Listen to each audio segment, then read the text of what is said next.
So there's lots of different methodologies around to help you read your soil, to help you understand what kind of condition your soil is in. A very good and simple one that I often use is called the Northern Rivers Soil Health Card that was done by Northern Rivers Land Care, and that can be, you can Google that and you can use that. But the one that I'm going to take you through today is called the Visual Soil Assessment, and it was developed by this guy called Graham Shepherd, who's a New Zealand soil scientist. And in the handouts that you've got today, or that are coming shortly, I've provided a link. This the work that Graham did here is a kind of synthesis of a lot of other work that went before him with developing various methodologies to visually assess soil. And because Graham, I think, did such a good job on it, the FAO, the Food and Agriculture Organization of the UN, picked it up and developed a much bigger version of this with Graham's input. And the only thing that's different about the FAO version is it's got specific methodologies for different land uses. So for example, it's got visual soil assessment. I'm going to talk about visual soil assessment for pasture management today, but there's other methods in the FAO manual for visual soil assessment for olives, visual soil assessment for grapes, visual soil assessment for a whole bunch of different things. So there'll be, and they're all just kind of tweaking, what's here. So not significant changes between those others. There's two parts to the visual soil assessment. One looks at the soil, and the other looks at, in this case, what I'm going to be talking about today is the pasture. So the pasture also tells you a lot about what's going on under the ground, and the condition of the soil obviously influences pasture quality. So in this method, the scoring that we use, you should get very similar scores for your soil as for your pasture. And if you get different scores, well, there's explanations for that, which we'll cover off on the way through. There's score sheets, which Phil is organising the printing of at the moment, and you'll each get one of these. And the score sheet essentially sets out the parameters that we're going to use in the soil assessment here, and over the back of the sheet are the parameters that we use for the plant indicators, for the pasture score indicators here. And there's various weightings attached to each of these, so some of the indicators are more significant than others, and the more significant ones have a higher weighting so that they have a bigger influence on the final score. But anyway, that'll become a little bit clearer as we go through this. So the criteria that we look at when we want to assess our soil are soil texture, and we did that this morning, and we'll repeat it again today for those of you that weren't at this morning's session. We want to look at soil structure, and we want to score it. We want to look at soil porosity, which is, as we talked about also this morning, how how that aeration and drainage network is functioning in the soil. Number and color of soil mottles, which are blotchy colors in the soil. I'll talk about the significance of those. The significance of soil color itself. Earthworm numbers. Soil smell is an important one. Potential rooting depth. Surface ponding. So does water hang around on the surface after heavy rain? And surface relief. So what is the consistency of the surface? They're the criteria we're going to look at for the soil, and we'll step through each of those and explain why each of those is important. And then when we come to the pasture, we're going to look at pasture quality, and we use a Brix score for that. And those of you who were on farm yesterday afternoon, we talked about Brix scoring using a refractometer. We want to look at clover nodules if they're there, weed pressure, pasture growth, pasture color and growth relative to urine patches, pasture utilization, root length and root density, area of bare ground, droughts and drought stress are the primary ones. I'm going to focus today on the soil properties more than the pasture ones, because we're not really out in the paddock but we'll talk about how you can use the pasture assessment side of things when you go back to your own place later. So the first thing that we're going to do is we're going to do an assessment of soil texture. And we've got water. Yeah, someone's got water. I'll borrow someone's water. So this is where I'm going to do my my soil assessment. This is where I'm going to take my sample from, just because it's convenient, and I hope I don't hit a tree root. In fact, I probably will here, so that's not a good idea. Sorry, let me just move. Probably just hit the power line. If you see me light up, you'll know what's happened.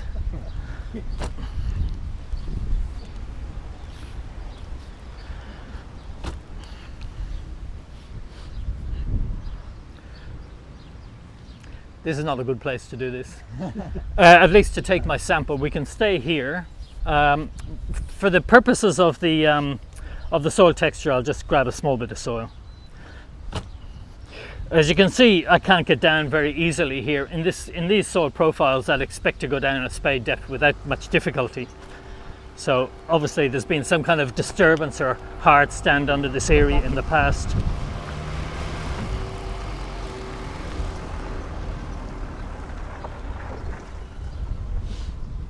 Okay, can I borrow somebody's water?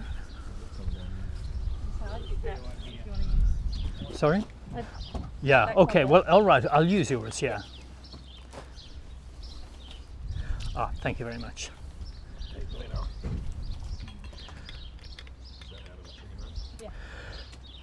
So apologies to those of you who were at the session this morning, because I'm going to repeat this, but soil is made up, the mineral component of soil is made up of sand, silt and clay.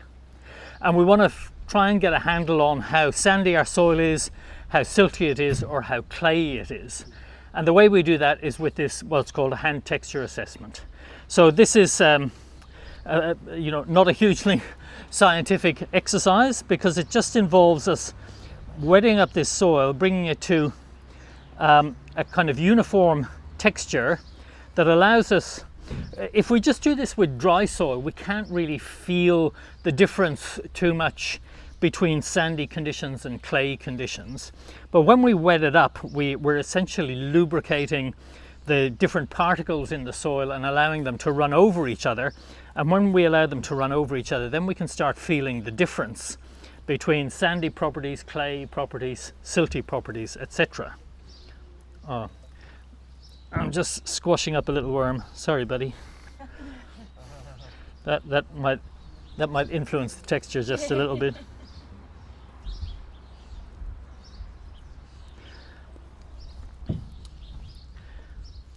So I just want to, if you over wet your sample, you just add some more dry soil. It's as simple as that. And if it's a little bit dry, you just add a little bit more water. But we just want to get it to a consistency where we're going to see if we can push out a ribbon between thumb and forefinger, because that's going to tell us how much clay is in the sample and how cohesive the sample is, how well it sticks together. So you can imagine if you picked up some beach sand and you wet up that beach sand and try to push it out between your thumb and forefinger, it's just going to disintegrate, isn't it? It'll just fall away completely because there's nothing holding that sand together. But if we have some heavy clay from deep in the soil profile, it'll probably behave more like plasticine. We'll be able to make a ribbon as long as you like. So, but here we're looking at topsoil, and I've got this now to an acceptable moisture content, and it's all kind of mixed in well enough.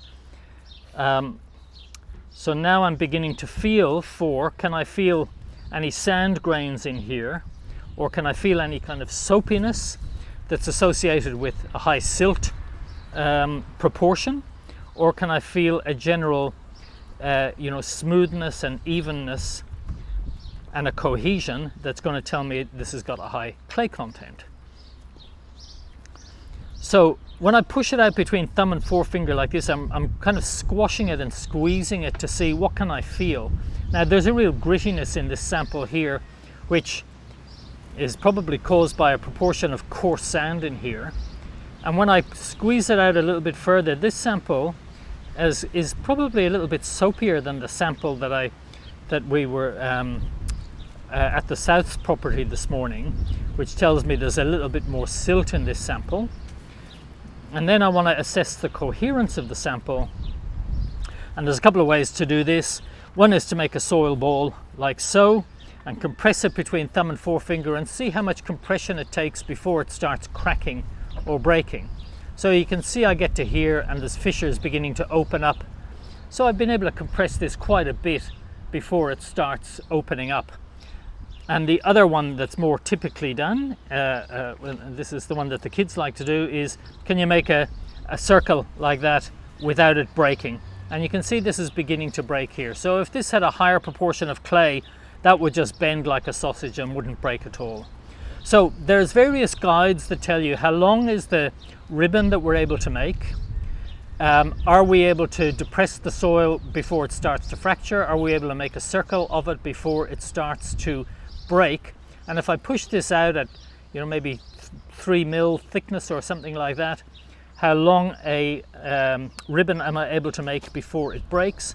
And this is about to go. So that's, if you can make a ribbon about that long, that kind of tells me that this is a clay loam soil. And there's a kind of continuum of soil textures that goes from sand at one end to clay on the other. And then we've got a loamy sand, which means it's a sand but it's got a little bit of clay in it. Then we've got a sandy loam, which is a higher proportion of clay again. You've got silty loams, you've got loams. And the loam really is your sweet spot where you've got fairly equal amounts of sand, silt and clay in your sample. And then clay loams are a higher percentage of clay again. Clay loam is a very nice soil texture to be working with, because with each of these sands and clays, they all have strengths and weaknesses. So the strength of a sandy soil is it's quite difficult to compact a sandy soil. There's exceptions to every rule, so allow me a little bit of generalization. Some sandy soils you can compact. I did some work a few years ago for the Cranbourne Botanic Gardens, which is a native plant botanic gardens just south of Melbourne, and they had terrible problems trying to get plants to grow, and they just had to water all the time. As soon as they stopped irrigating, the plants would go like this. So they brought me in to say what's going on here, and this was built on an old sand mine.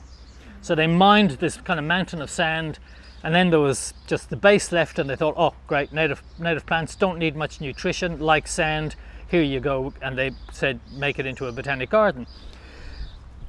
What was peculiar about the sand in this location is that when we do a test of sand, we look at two things. One is particle size and the other is angularity.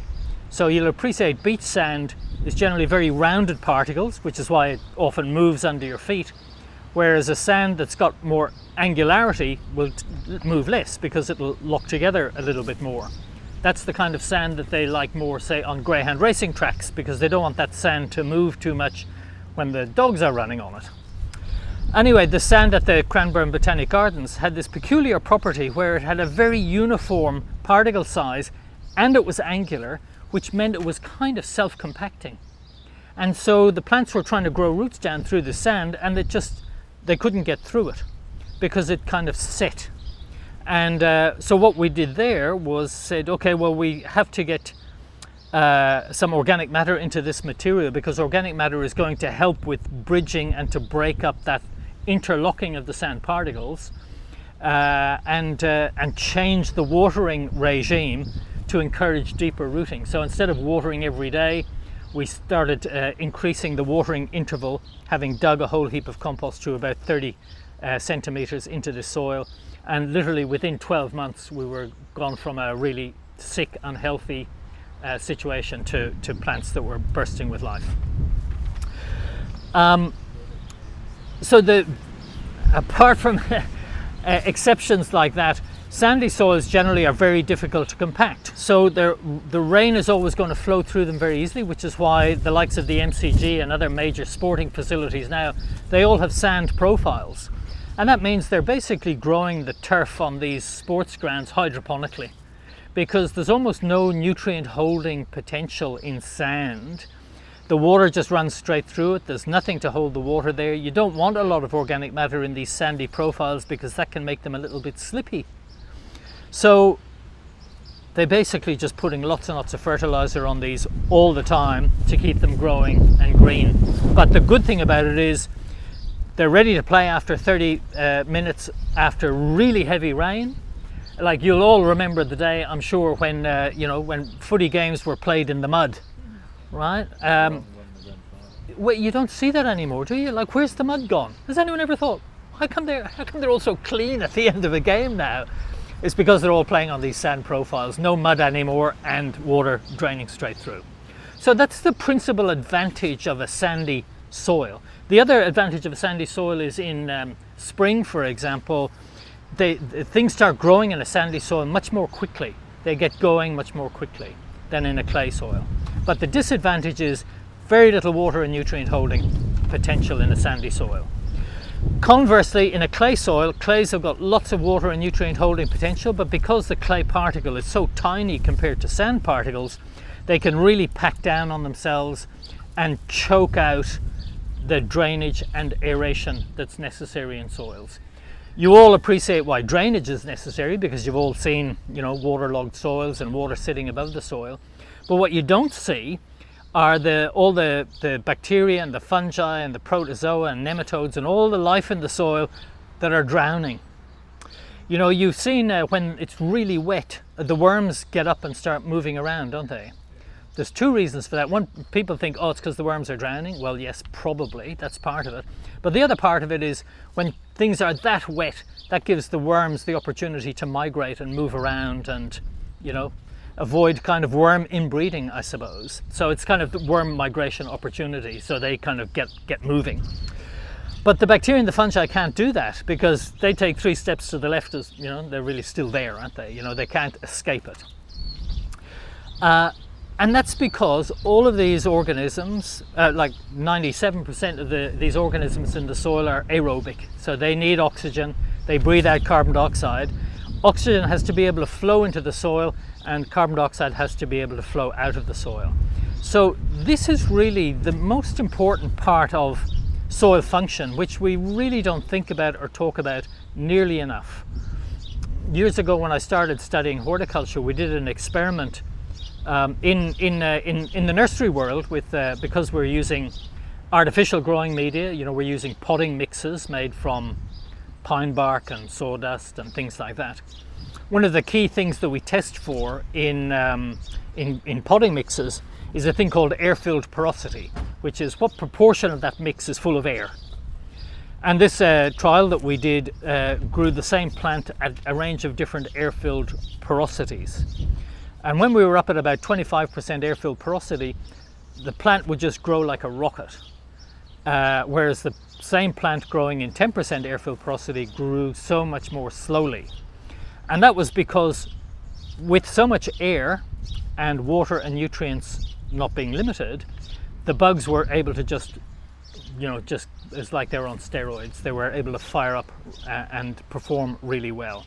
And that meant making nutrient available to the plant.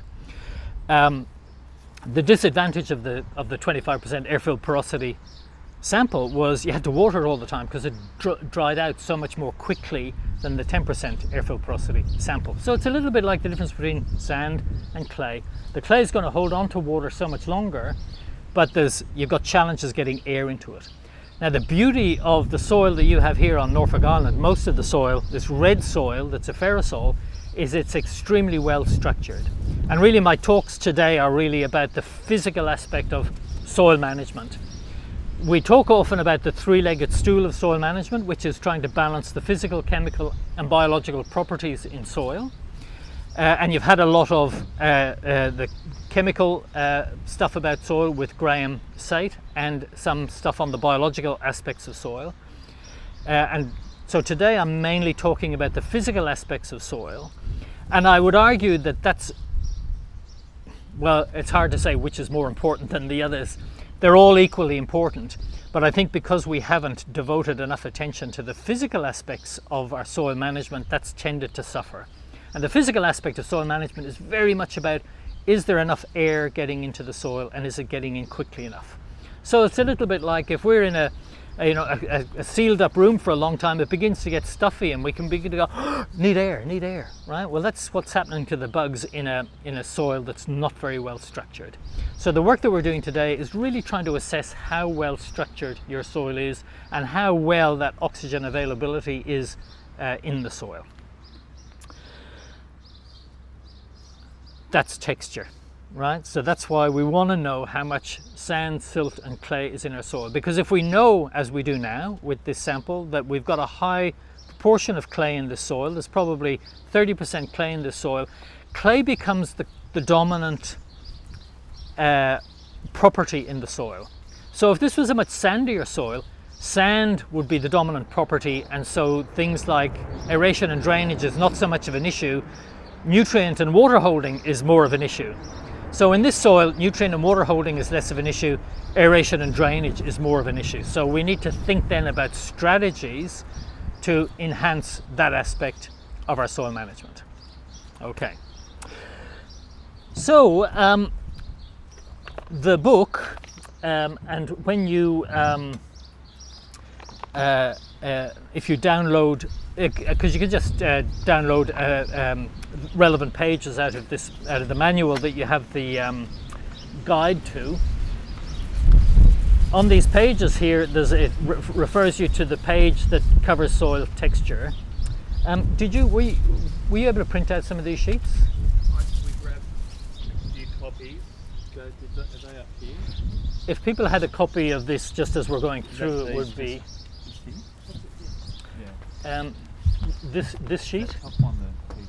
Yeah, we've just put them together, I think.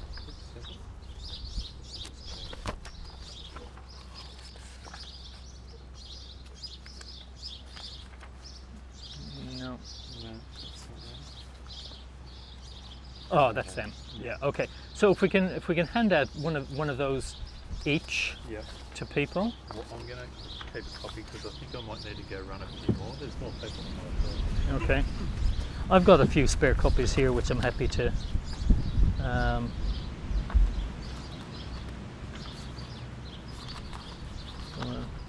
Yeah.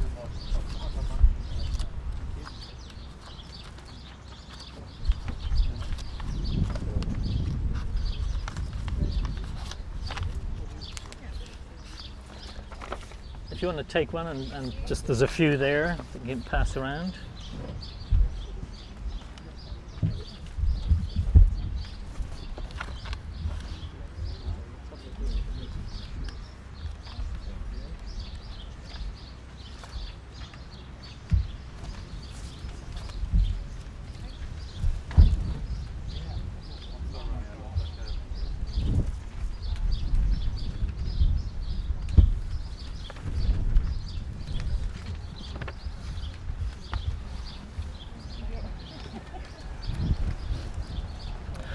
So I think, in spite of the fact that you all look so comfortable now, I'm going to make it uncomfortable, because I think seeing as you've all brought your samples along with you, and this is not a quick process, so we'll get you to do each of these steps as we go together. So you can score your own sample.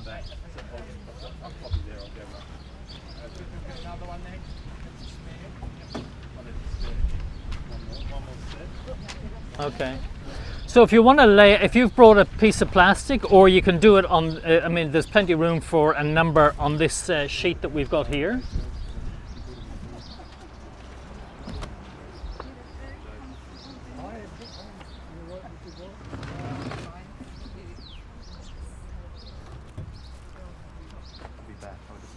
No worries. Yeah, I'm gonna go get a few more copies. Thank you. Cool.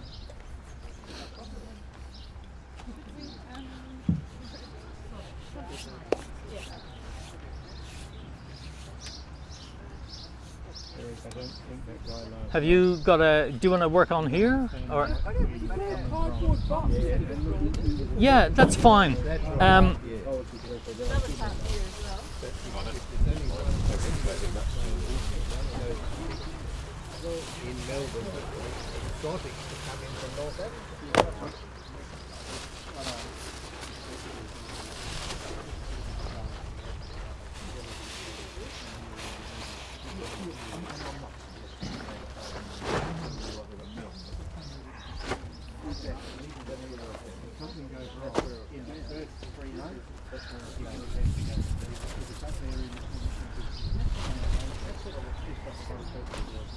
Okay, it'll be all right once we get our soil out on our various tarps.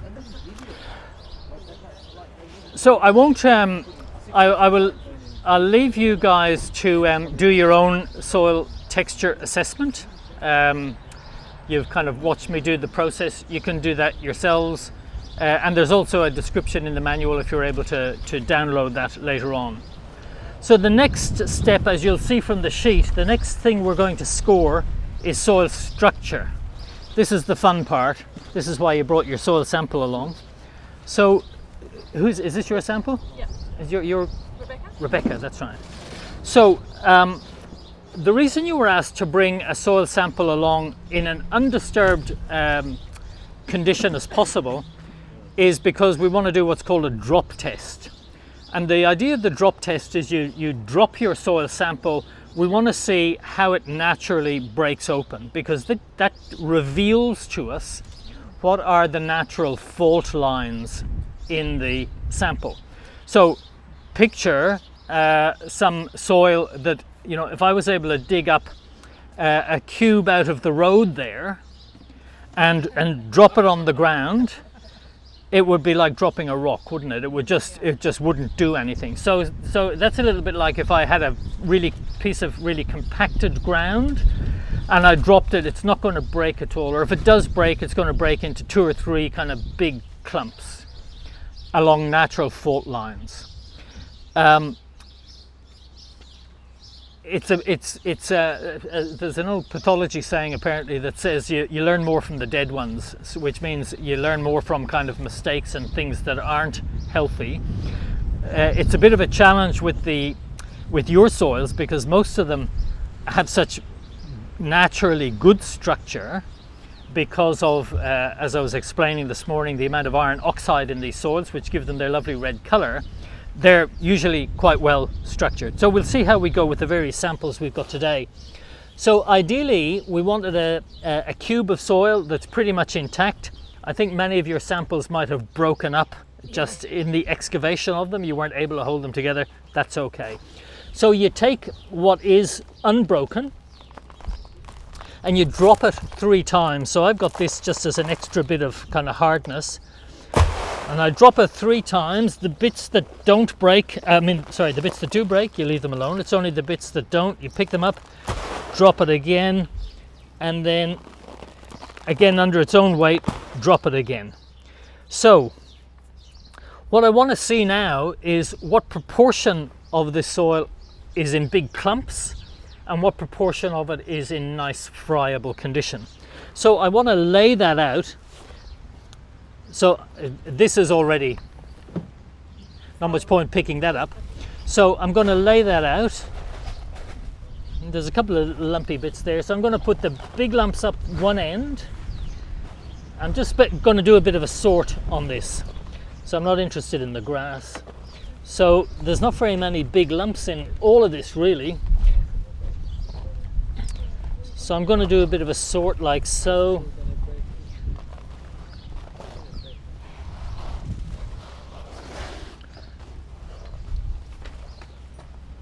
So what I'm looking at here is a soil that has very few big lumps, very few big clumpy bits. There's a few here, but they're just wrapped up by roots. So I look at these and I say, well, the reason this isn't breaking open is because there's just so many roots running through the whole thing, and with a little bit of encouragement, it falls apart easily. And I see what I'm looking for is there impediment to rooting? And there's no impediment to rooting here. So is there any impediment to rooting in a soil like this? How much of this soil is accessible to plant roots? You've got to say almost all, right? So on a score of 0 to 10, I'm going to score this soil really pretty high. I mean, I got to give this soil a score of 10 because it's so nicely structured. And what I'm looking for too is this fine-grained structure.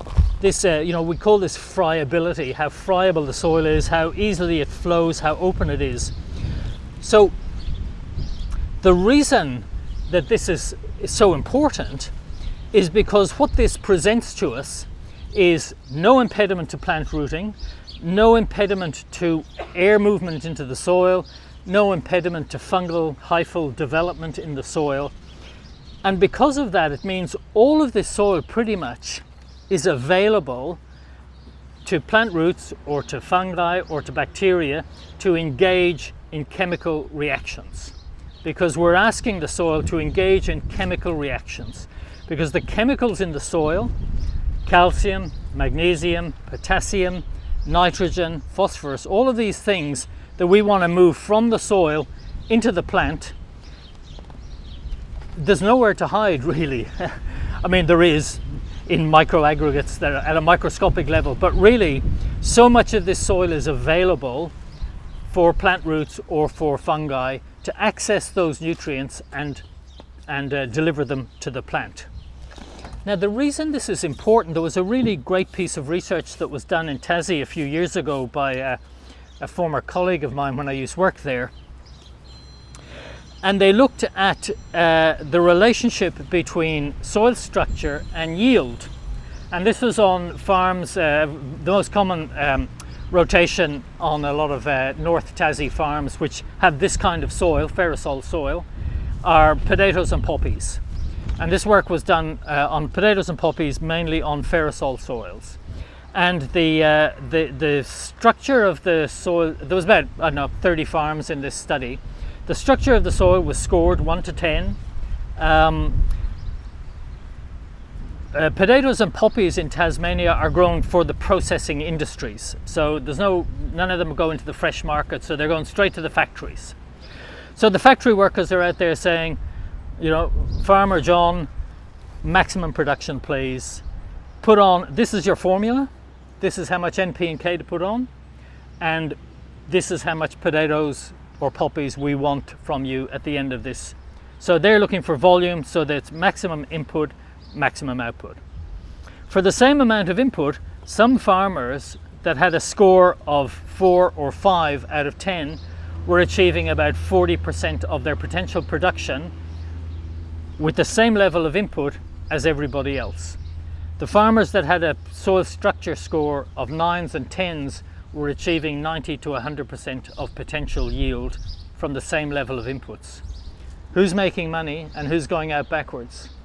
The people going out backwards are the ones with the crappy structure score. Why would you have a crappy structure score on such a good soil as this? Because of poor management. And management is everything. Are we trafficking these soils when they're wet? Are we cultivating them? Are we ploughing them when we're wet? Are we ploughing them many times, to achieve a particular tilth for seed sowing?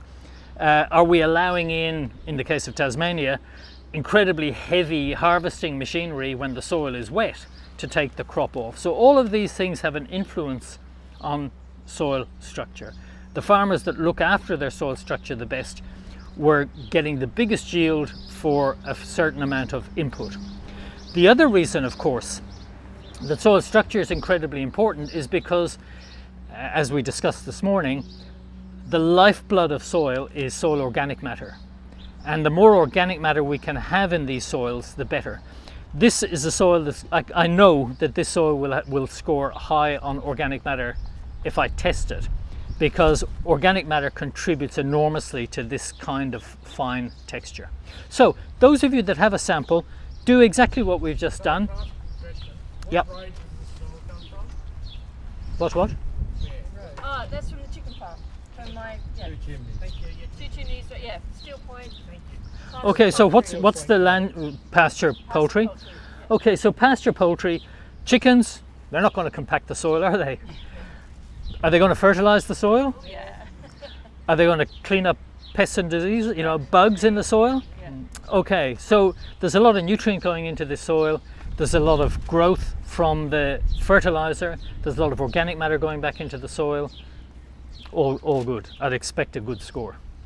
So do what we've just done with your samples now, and see what kind of scoring you get.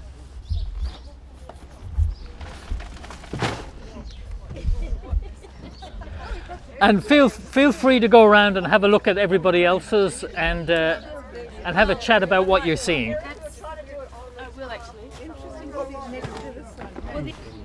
No, that's quick. Just a comment to make. A couple of the samples here are very dry. It's quite difficult to do the texture assessment when the soil is very dry, because as you'll see from this sample here, it kind of looks similar, but each of these little aggregates are really very hard, and it's quite difficult to break them up. So to be able to do a texture assessment when your soil is like this is kind of impossible. So take your soil sample and just wet it up, just put moisture on it and let it stand for a few hours until the water can soak into these small little aggregates, and then they'll crush up very easily when you start to work them. But yeah, just when they're like that, you're not going to get a result. Okay, so well done everybody. I mean, I think you're all scoring like 9s and 10s here pretty much. You know, interestingly, we were looking at, what's your name? Nathan. Nathan's sample there. Nathan's didn't break up, but his has got quite a high moisture content there. And then if it doesn't break up, you go, well, why isn't it breaking up? So the next step is to look at it and start pulling it apart. And if it's clear that it's just a solid clod because it's been compacted, you know, that's telling you, okay, this is a bit of a fail. But if it pulls apart quite easily, and you see that the reason it didn't break up was because of the mass of plant roots that are holding it all together, well, that's okay, isn't it? Because what we're trying to assess is, do roots have kind of, you know, have complete access to all parts of the soil, you know, and there's worms in there and everything else. They're happy burrowing through it, so still gets a good score, even though it doesn't look quite like that. Okay, this is very much a subjective thing, and the whole point of this is that you'll go back to the same place, assuming you adjust your management based on what we talk about today. You'll go back to the same place in 12 or 24 or 36 months time and do the exercise again and do the scoring again and see, has my scoring changed? And one of the nice things about this system, when we look at what it is we're scoring, and we're assigning a weighting to each. So soil texture is obviously a very important property, so it's got a high weighting of 3 times. Soil structure is important, and porosity is important, so they've got high weightings. Number and color of soil mottles, soil color, right down here to surface relief. These are less important criteria, so they have a lower weighting. But what it means is, if you score low, for example, on soil porosity, and you improve your management and you go back and next time you get a better score on soil porosity, or if you have a low score on soil porosity and say, that's where I need to focus my management because porosity is an issue in my soil. And then how I'm going to focus my management might be the things I'm going to grow there, because I'm going to change that property with roots rather than cultivation.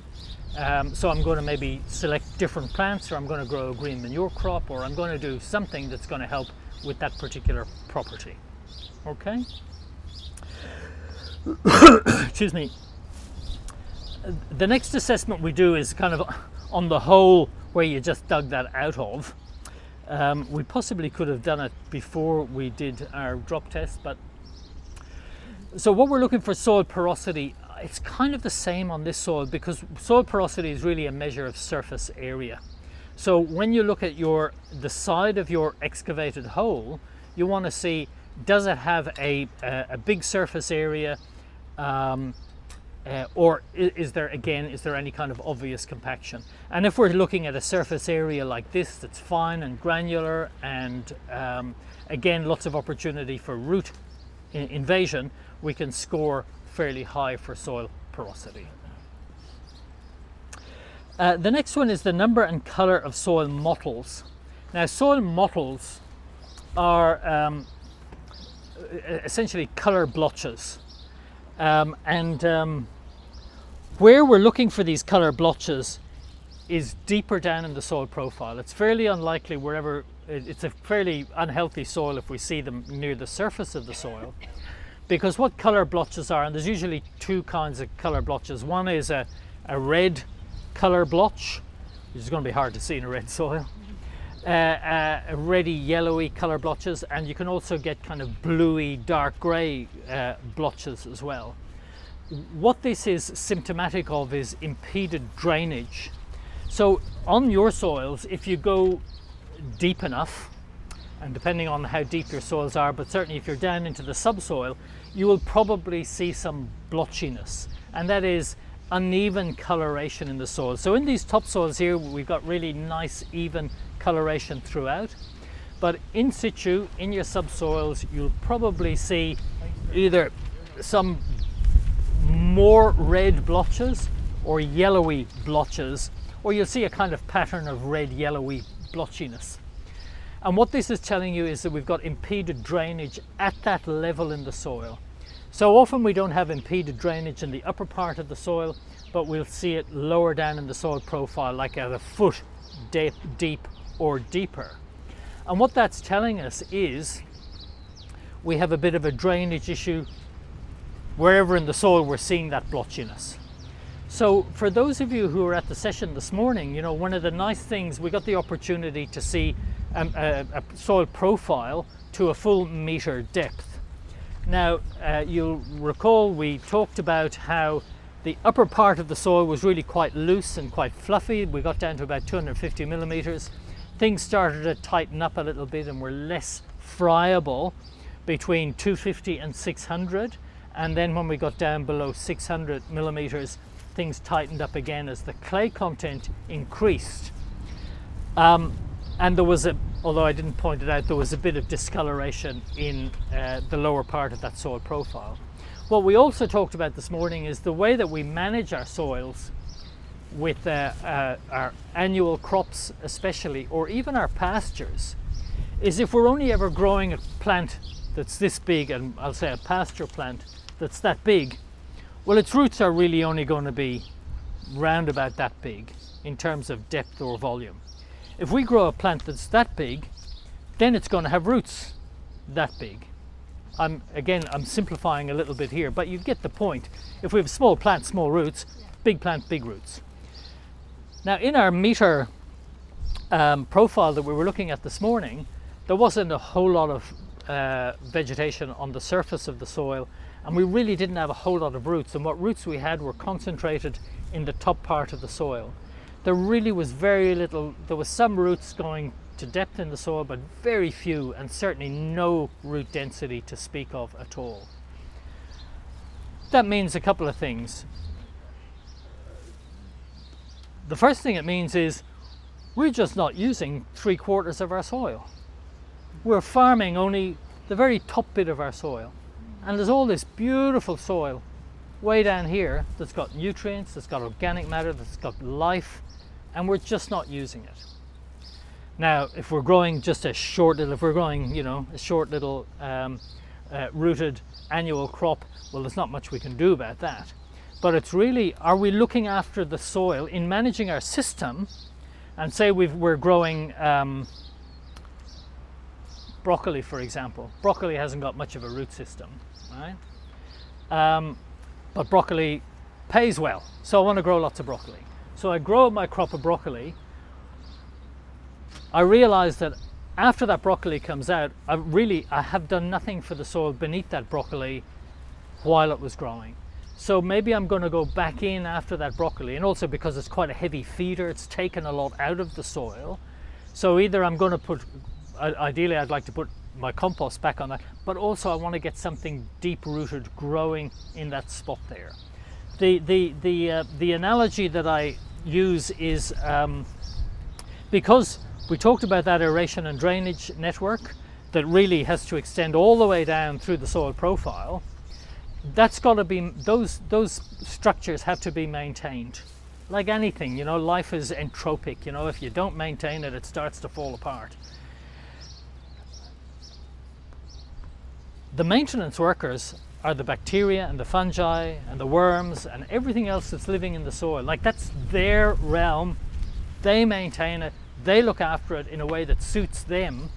And when we come along and we take all the kind of diverse vegetation away, we kind of cause them a few problems, because suddenly there's no materials to support that ongoing maintenance of the lower realm of the soil. That's just not going in there anymore. So like a disused mine, the shafts just collapse in on themselves. And when the shaft collapses, well, that's not going to drain anymore, is it? You get 1,000, 1,000,000 shafts collapsing in a square meter of soil, you've got waterlogging. Surprise, surprise. So you don't get waterlogging under a big plant like that, because it's got root system, and when a root dies, another one will grow in its place. So there's constant maintenance happening in those channels created by roots and worms and everything else that lives in the soil. So if we've had to grow our shallow rooted broccoli crop, we know that we're not maintaining the deeper parts of the soil while that's growing, but we want to make sure that we're putting enough resources in there before those soil pores collapse, because that might take, in these soils, that might take a year or 2 years or 3 years for them to start closing up and start creating more drainage issues for us. So we want to get our deep rooted crops. So that becomes part of what informs our management of the system. So next year I'm not going to grow broccoli here. I'm going to put in a cash crop maybe that's got a deeper root system, or I'm going to put in a green manure crop that's got a deep rooted system to recondition the soil, pick up nutrients that might have leached below the broccoli root zone, get them back into circulation again, and stimulate biological activity in that soil. So when I go back in the following year with another broccoli crop, the broccoli crop is going to go, being, thank you very much, beautiful soil, I'm going to grow well, and I'm going to reward you, the grower, with a good crop, and also a disease, a crop with low pest and disease pressure. And I think Graham might have talked about that a little bit. A little bit like us, if we're living in a damp and drafty and airless cellar, we're probably going to get sick eventually, compared to living in a nice, bright, open, well ventilated, fresh air environment. So we're trying to make sure that the environment that we're asking the plant roots to grow in is as conducive as possible to their well-being. Okay, I've nearly digressed. Funny, I've never done that before. Okay, so that's mottles. So the other thing is soil color, and we talked about that a little bit going through, and there's a couple of nice little examples here, because we got 2 samples that have much higher moisture content than some of the other samples, and that influences soil color. But the more important thing that influences soil color is organic matter level.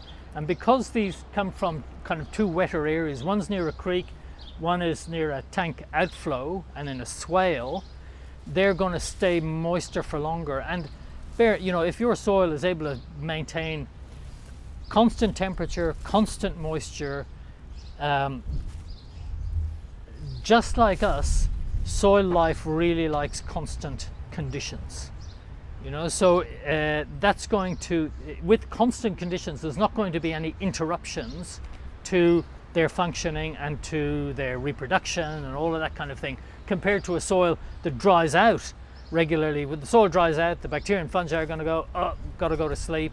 There's no moisture, got to wait for it to rain again or whatever else, and then they wake up. So there's interruptions. But if there's no interruption, we're going to get high function, and we're going to get higher levels of organic matter accumulating in those systems. A couple of samples here that are a bit paler than some of the others. They're also a bit drier, so it's a little bit hard to make an assessment here. You can't tell what your organic matter content is actually until you do an empirical test, and that will always be part of your normal soil chemistry test that you send off to the lab. They'll tell you what your. So with your soil, what is the best colour for growth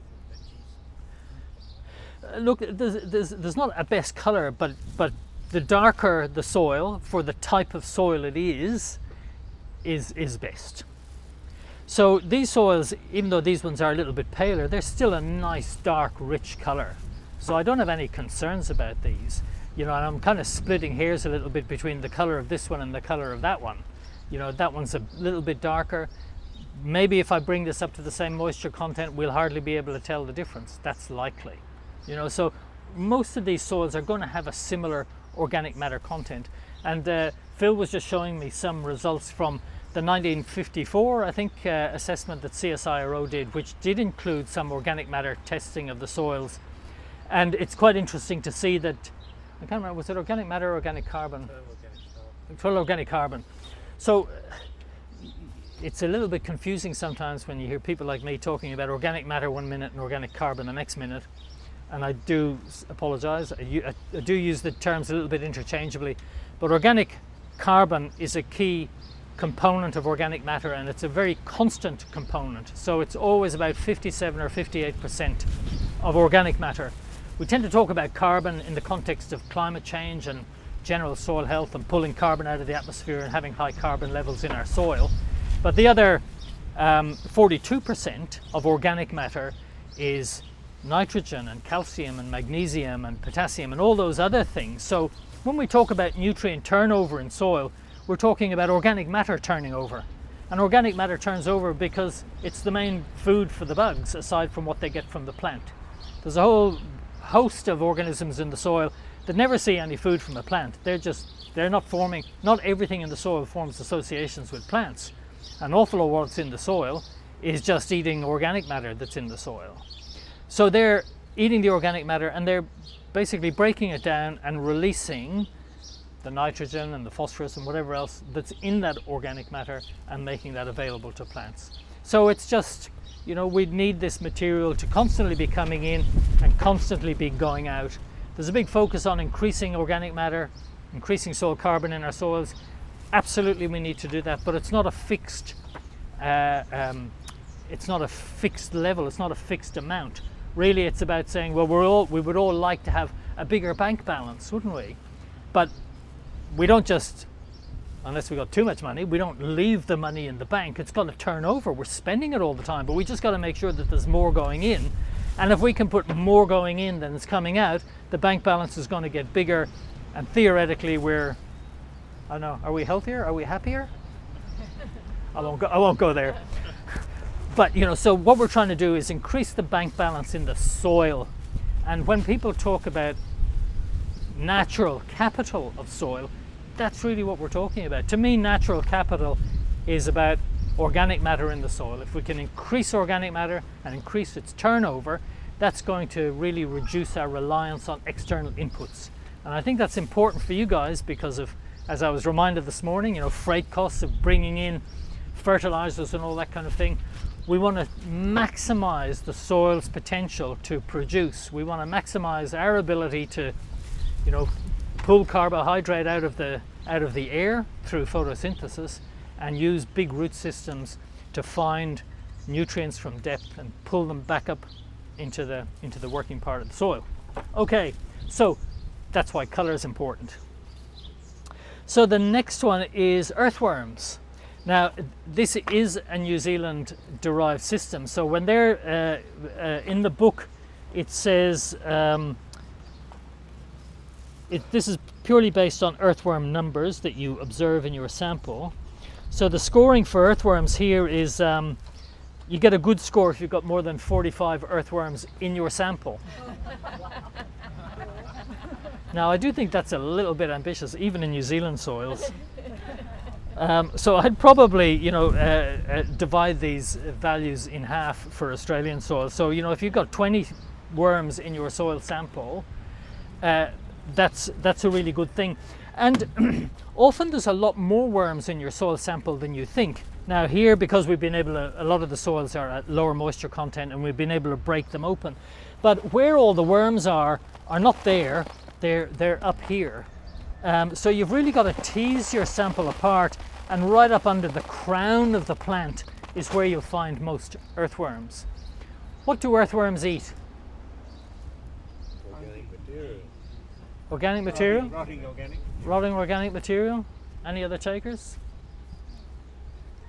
Well, if I told you that worms are meat eaters, would you think I was mad? Okay. Well, I call worms meat eaters because they're not actually eating organic material. What they're eating, what they're getting their energy from, are the bacteria and the fungi that are growing, that are decomposing that organic material. That's where most of the nutrient is in what the worms eat. And it's no surprise as a result that the worm is a really high protein organism, because bacteria have a carbon to nitrogen ratio of about 4:1, which means they've got heaps of nitrogen in them and not that much carbon. So the worms are on a really high nitrogen diet. Birds are on a really high nitrogen diet. I've seen one or two chickens here in Norfolk Island. No.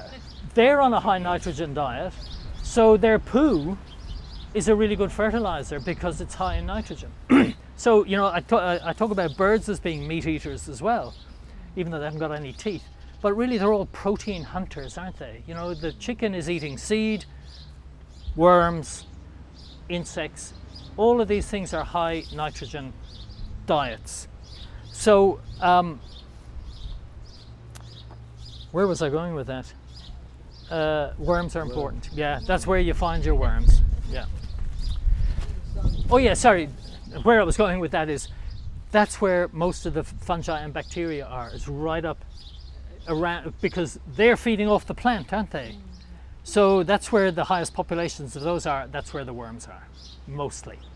Some worms will travel up and down in the soil profile, but that's where most of the food is. So particularly in a moist soil, look under the crown of the plant and see, you'll probably have more worms than you thought from just digging a hole like that. No, that's right. If it's dry, they don't. What's the opposite of hibernation? The opposite of hibernation is estivation, and worms estivate. And so estivation is summer hibernation, whereas we kind of know hibernation as a winter thing where animals go to sleep in the cold.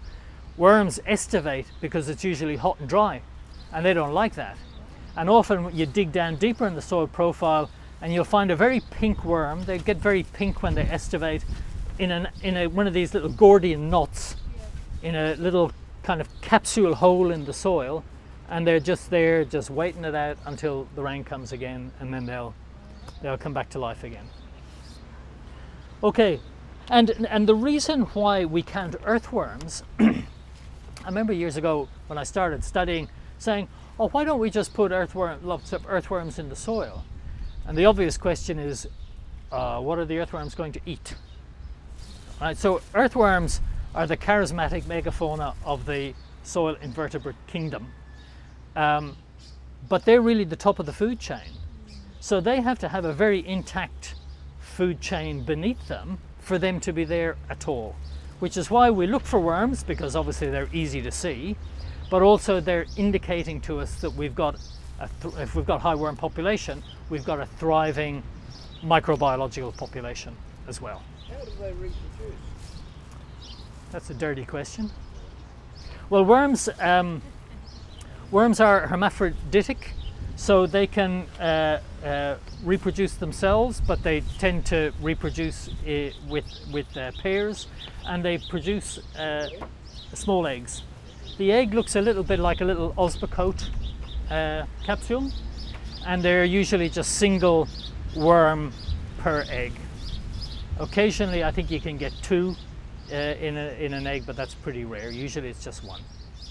When I was Victoria farming, we did quite a bit of work on worms, and where you had a cropping paddock, we'd find more worms around the fence lines where the soil was not being disturbed. Now, is there a reason for that? Well, in the context of what we were just talking about, what do you reckon might the reason be? Well, I'm talking about even when the crop is growing, not Yeah. just when it's fallow. Yeah. So one of the things about, I think I mentioned this morning, regenerative agriculture has adopted a number of principles to guide us, and they're really useful principles because when people are saying, I'm not really sure what I should do here, reference to the principles often provides really, provides insight into what the best course of action might be. One of the principles is maintain ground cover year round. another is avoid disturbance, another is maximize diversity.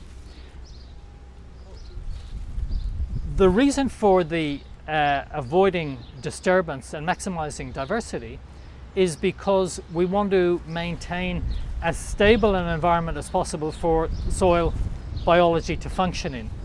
And you know, before we humans came along, like the soil was almost never disturbed. What would disturb the soil? A tree falling over in the storm, or a big flood, or something like that. But basically, you know, the soil was never opened. So the soil evolved not to be opened. The biggest soil organism, the biggest organism in the world is a fungus that lives in the Oregon forests in northwestern United States. It's an armillaria fungus, and it occupies an area of about 1,000 hectares. Single organism, biggest organism on the planet. It's estimated at somewhere between 3,000 and 8,000 years old. They don't really know. They're not able to more accurately date it than that. But if someone said, oh, we're going to clear this forest and put in a field of wheat, that fungus is suddenly chopped up into 1,000,000 different pieces and it's going to die. Now, bacteria can recover from that kind of impact very quickly, but fungi are much slower growing, and so they don't respond to that kind of impact. It takes some years for fungal populations to regrow. A few years ago, I did a national project for Horticulture Innovation Australia, and they wanted to know, it was about, it's called vermiculture under intensive vegetable production. So they wanted to know how they could increase worm populations under intensive vegetable production. Bit of an oxymoron, really, because you think intensive vegetable production is the most intensive form of agricultural production anywhere. You know, they're growing maybe 3 or more crops a year on the one patch of ground. It's never rested. You know, mostly they're not putting in green manure crops. A lot of them aren't even using compost. It's just all chemical, industrial agriculture, just churn out the next crop. And they want to know, where are the worms? Why haven't we got high worm populations? Interestingly though, on some of the farms we did find good worm populations. On other farms we found none. We had 18 sites across the country, across 6 states, 3 in each state. And I found exactly what you're describing. One very good farmer in South Australia, he was growing capsicums in polytunnels. We didn't find a single worm under his capsicums.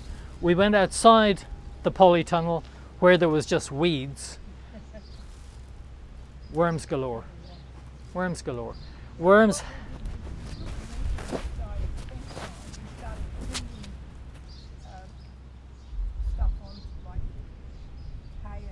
Yeah, yeah. Covering it up, keeping it moist, to make the worm populations increase. Yeah.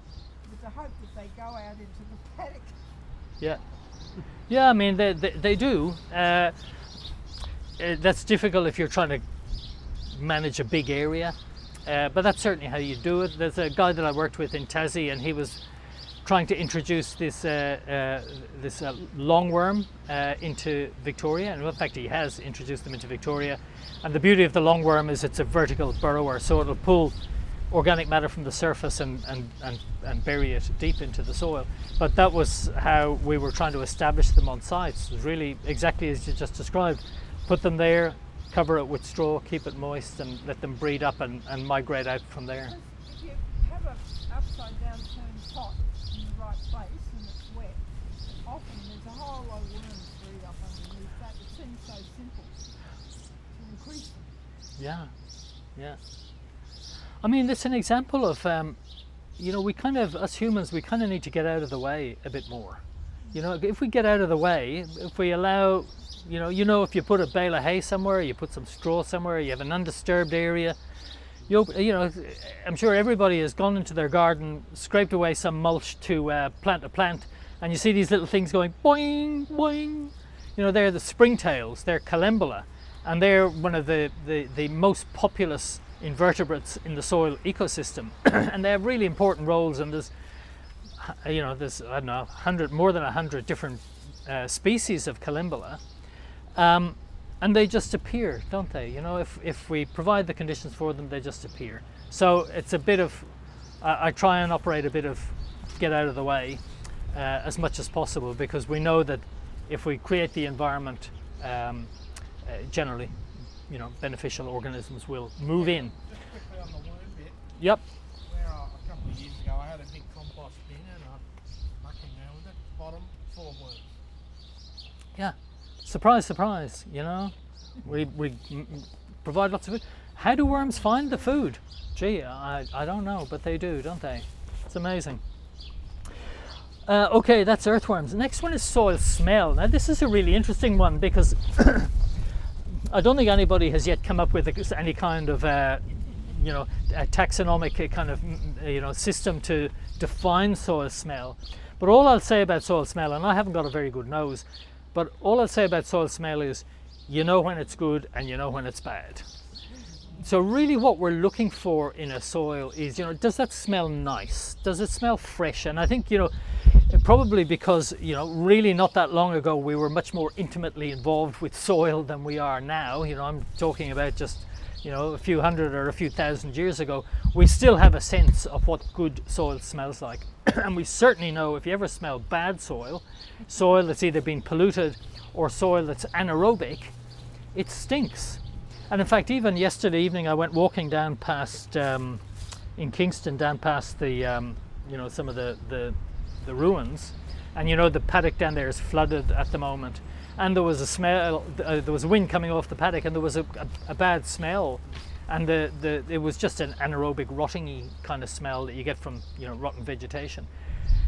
You get the same smell from soil when if I was to dig a hole down there beside that water, where the soil has been wet for a long period of time, you get a bad smell. And the reason you get a bad smell is because under anaerobic conditions, you get sulfur changes its chemical formulation. It changes from sulfates to sulfides, and sulfides are the ones that stink. I don't know if any of you, when you were kids, if you had the little stink bombs. We used to, the little glass vial that you'd break, and it had hydrogen sulfide in it, and it stank so badly. Involved a few kids, myself included, I think, getting kicked out of class from time to time. But you know, so that's usually the main bad smell in soil. So make a habit of smelling the soil and start educating your nose. That's what I try and do. And you know, soil certainly ain't soil. You know, soil smells ain't soil smells. They all smell differently, but it'll help to tune your nose a bit more about what is really good, what is really fresh, and what's a bit stale or what's actually bad. So, how do you rate the smell for? How do you rate the smell? Yeah. Look, I think all of our samples here will all smell good, because they're all obviously quite aerated and aerobic. The guide in the book here says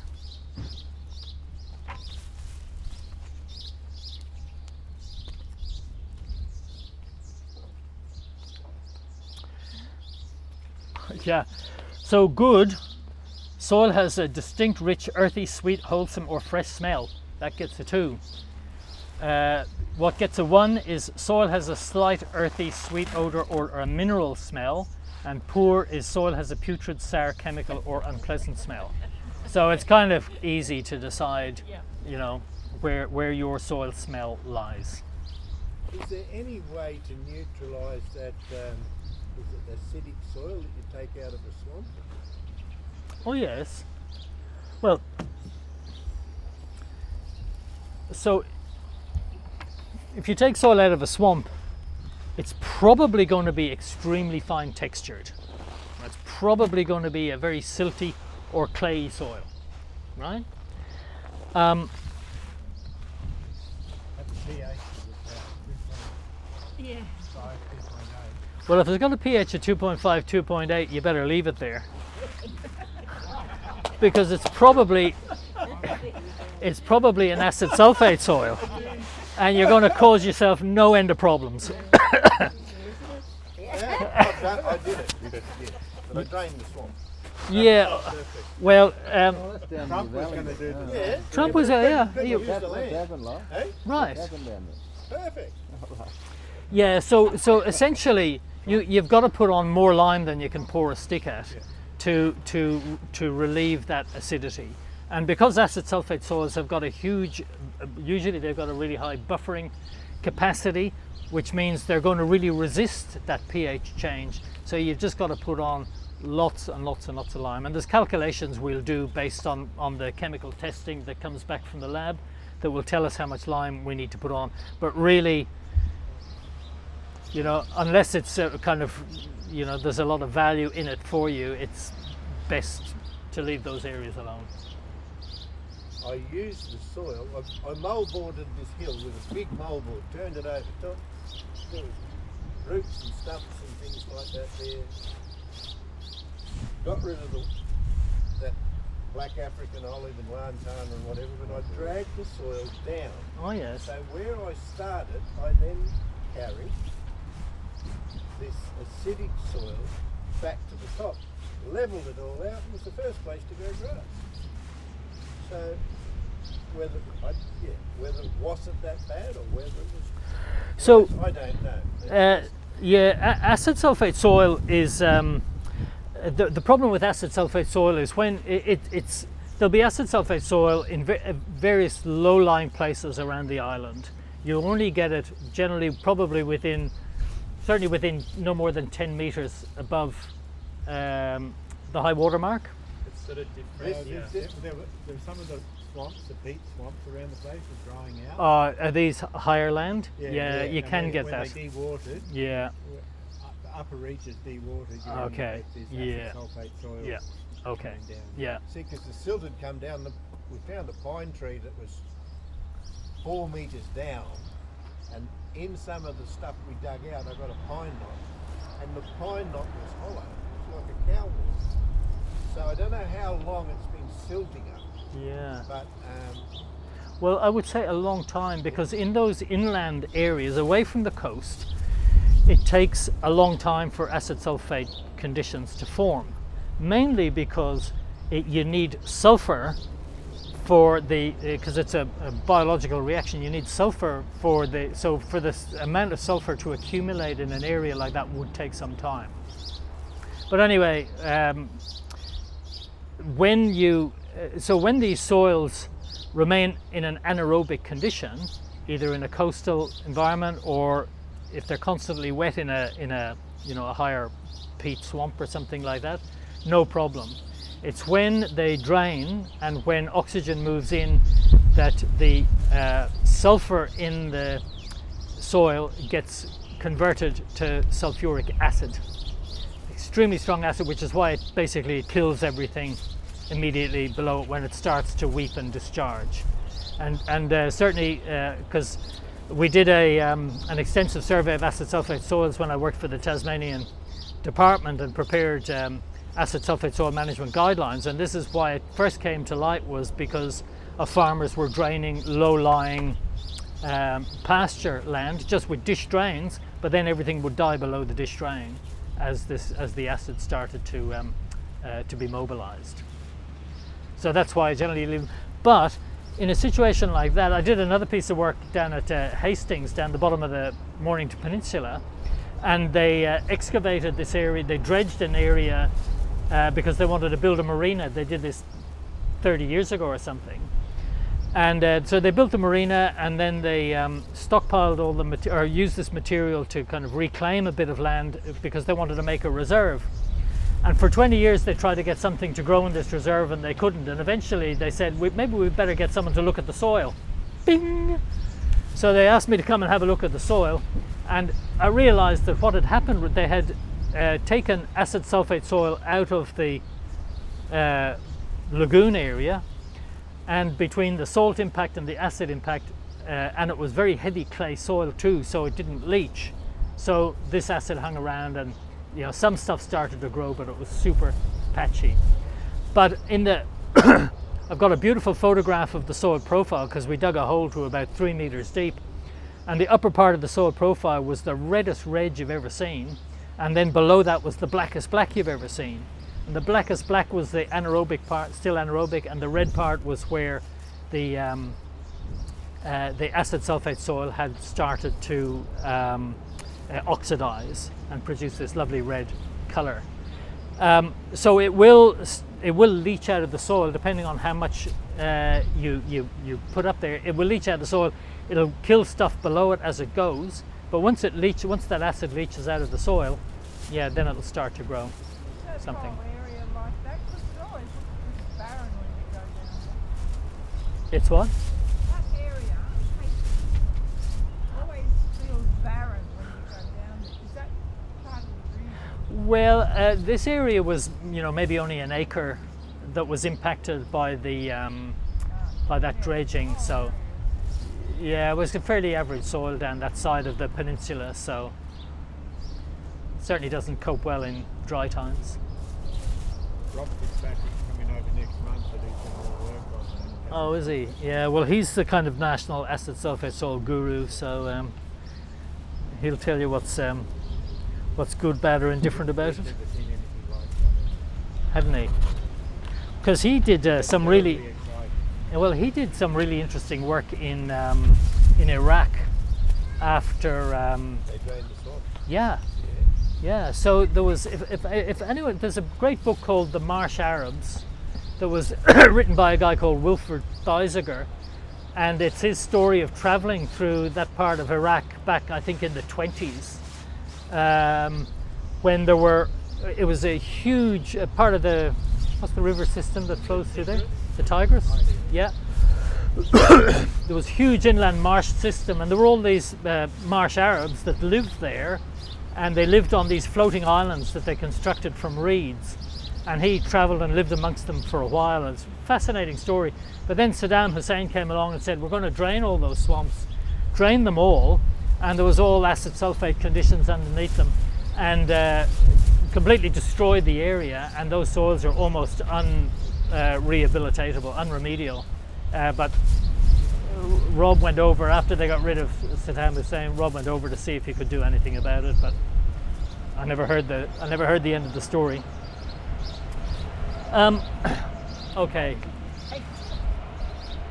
Just say wait for the plane to go. Oh.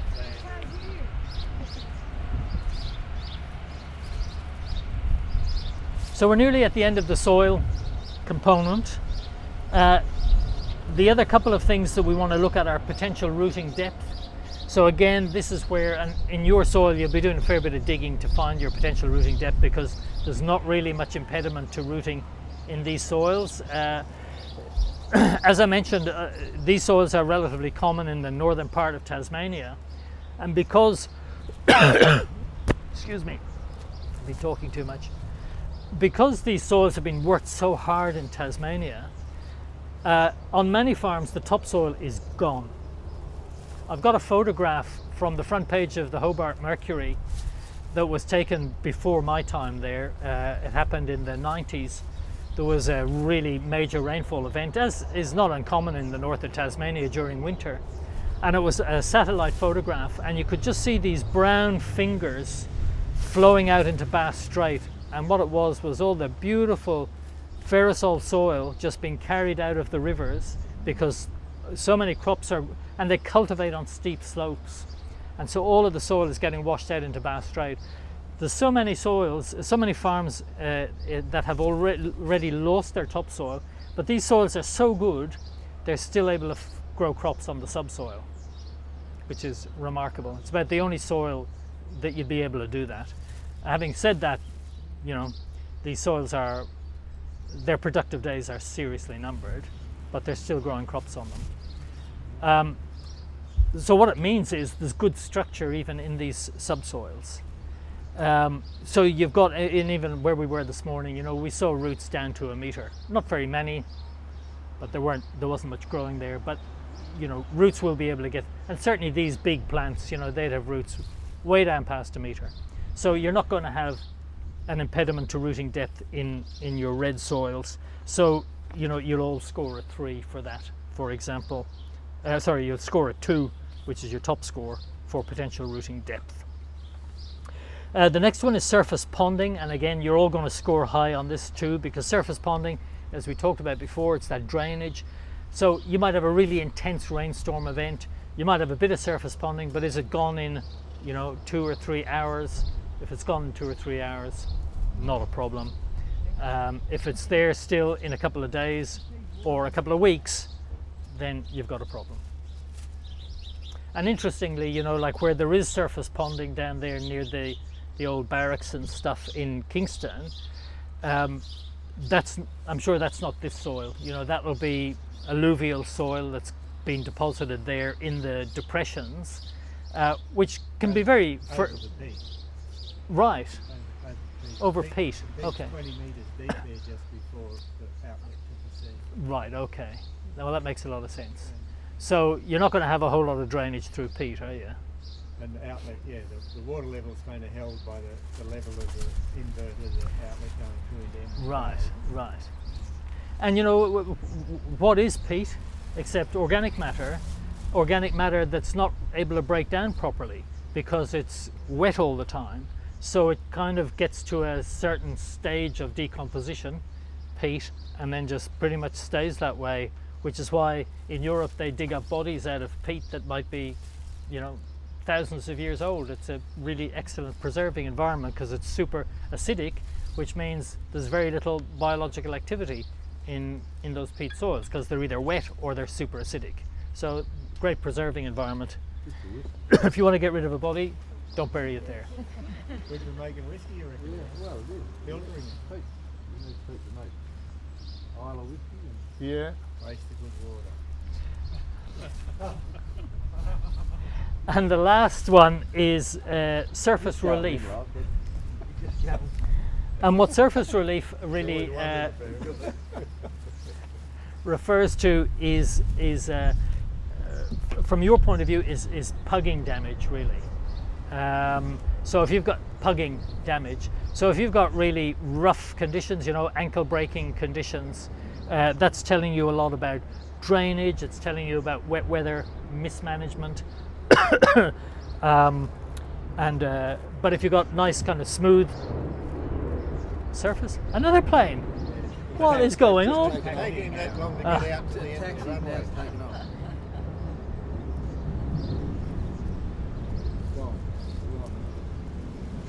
Okay, so we might pull it up there.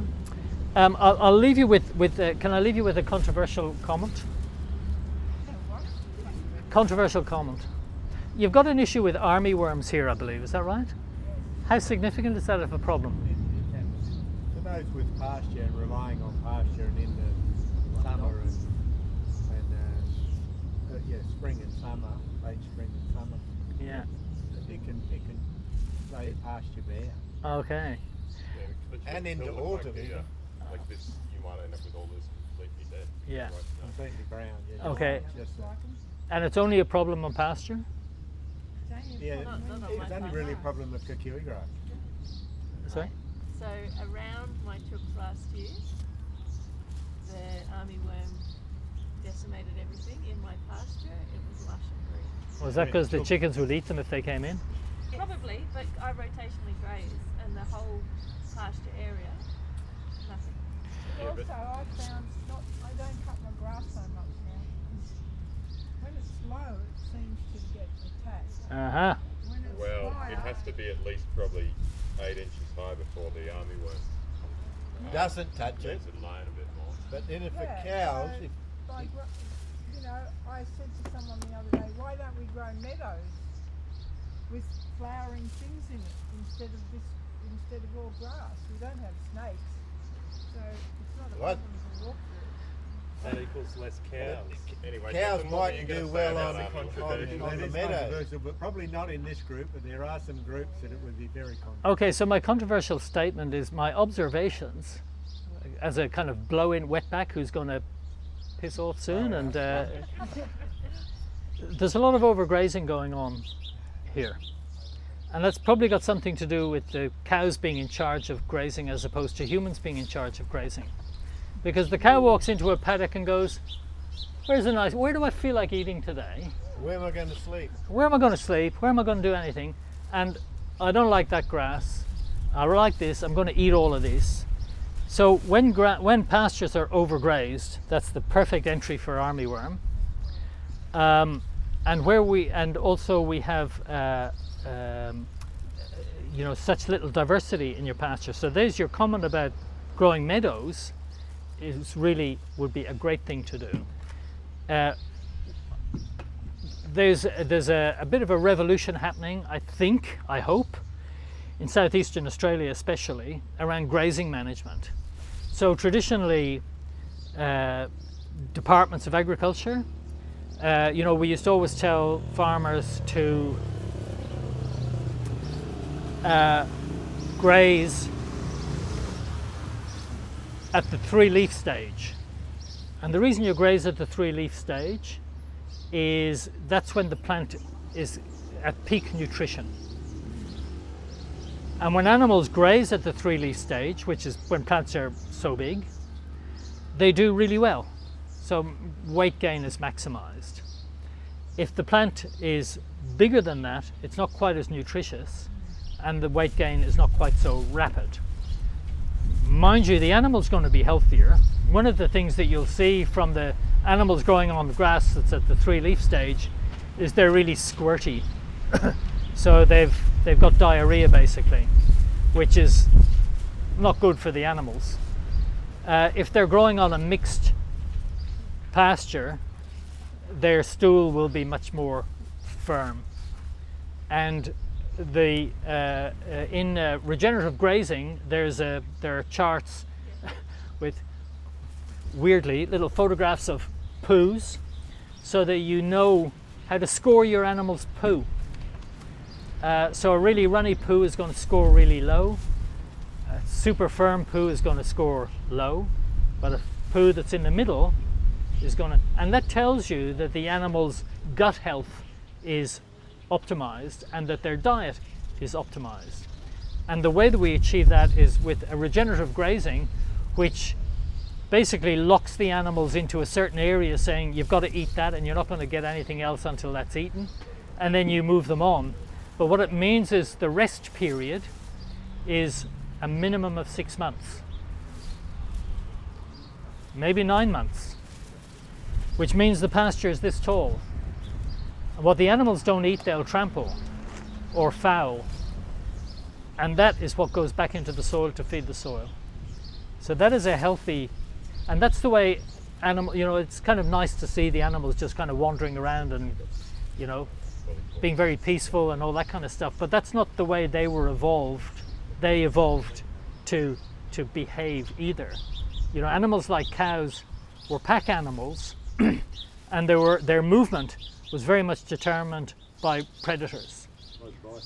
Bison in America. Well, bison, same thing, right? Any kind of large ruminants, their behavior is governed by predators. So the bison, they will be, you know, threatened by cougars and wolves. They'd be bunched together and they'd be constantly moving. And because they're bunched together, they eat and trample, but also they're not being picky about what they're eating. They've got to eat what's in front of them. Because they're constantly moving, if they don't eat that plant, there's a mouth right beside them that's going to eat it too.